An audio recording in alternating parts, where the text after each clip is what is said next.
In this video, I will show you how to refund Ryanair tickets, so make sure to watch the video until the very end. Understanding eligibility, Ryanair Refund are generally not available unless Ryanair cancel your flight or experience significant delays over 5 hours. You may also qualify for a refund in case of serious illness, disarrangement or misinformation. If eligible, go to your website or app, sign into your Ryanair account, navigate to my booking section, then request a refund. If notified of a cancellation, follow the instructions in the email you receive, which typically include a direct link to your request. Your refund. Alternatively, you can use the refund application form available on the website, then refund process if you book directly through Ryanair funds.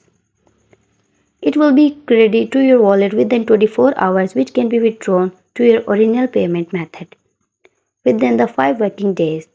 For booking through a third-party agent, refund may take longer due to verification process. If you encounter issues or believe you are entitled to a refund but you have not received it, contact Ryanair via phone or live chat or social media for assistance. Always check the latest policies on the right website for updates regarding refunds and cancellations.